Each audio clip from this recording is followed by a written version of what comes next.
Minakhan block 2 Atpukur অঞ্চলের উদ্যোগে বর্ণাঢ্য শোভাযাত্রা ও নির্বাচনী জনসমাবেশ।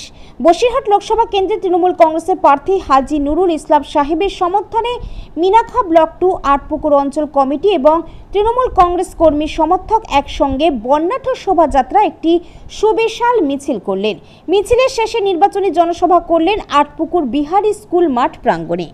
উপস্থিত ছিলেন রাজ্য দমকল মন্ত্রী সুজিত বোস, বসিরহাট সাংগঠনিক জেলা চেয়ারম্যান সরোজ ব্যানার্জি, বসিরহাট লোকসভা কেন্দ্রের তৃণমূল কংগ্রেসের প্রার্থী হাজী নুরুল ইসলাম, মিনাখা ব্লক 2 তৃণমূল কংগ্রেসের সভাপতি তাজউদ্দিন মোল্লা, মিনাখা পঞ্চায়েত সমিতির সহ সভাপতি অমরেশ গাইন, মিনাখা পঞ্চায়েত সমিতির পূর্ত ও পরিবহন কর্মাধ্যক্ষ মাসুদ আলী মোল্লা, আটপুকুর অঞ্চল সভাপতি সত্যজিৎ ঘোষ, চাপালি অঞ্চল সভাপতি আইজুল গাজী, মোহনপুর অঞ্চল সভাপতি তুহিন ভুইয়া, আটপুকুর অঞ্চলের কার্যকারী সভাপতি মিরাজুল ইসলাম, এসসি ওবিসি সেলের সভাপতি সুদীপ্তি মাইতি, আটপুকুর অঞ্চল চেয়ারম্যান রাজু ঘোষ, আটপুকুর গ্রাম পঞ্চায়েতের প্রধান প্রদীপ সর্দার, আটপুকুর অঞ্চল নেতৃত্ব আইনুর মোল্লা, মিজানুর রহমান, আটপুকুর অঞ্চল সভানেত্রী ও গ্রাম পঞ্চায়েতের সদস্য রানু করণ সহ আরও অনেকে।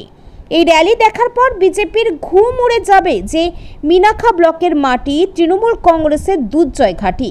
এই নির্বাচনী জনসমাবেশ থেকে মানুষের উপস্থিতি ছিল চোখে পড়ার মতো।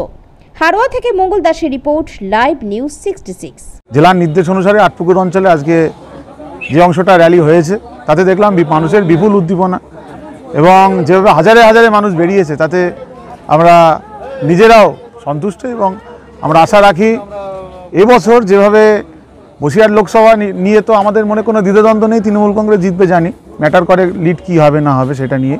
তো আটপুকুর অঞ্চলে মানুষ যেভাবে এসছে এবং ওই দুপুর রোদ্দুরে 2টোর সময় আমাদের ওই সেক্টরটা হলো, উচিল্লা সেক্টরে যে র্যালিটা হলো, হাজার হাজার মানুষ এবং কত গাড়ি ঘোড়া, তো যথেষ্ট স্যাটিসফাইড লাগছে এবং এখানে লাস্ট জনসভাটাও সুন্দরভাবে হলো।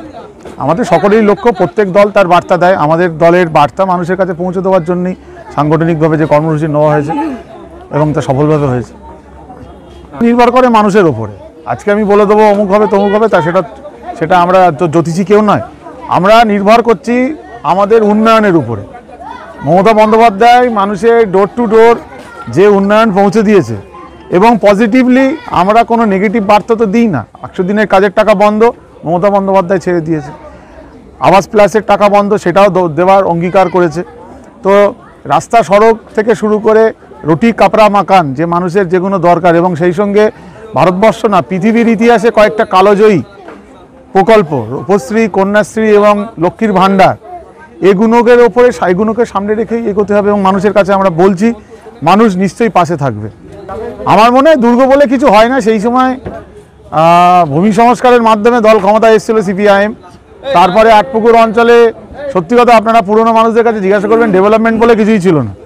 একটা ইটের রাস্তা, দুটো একটা এই তো ছিল।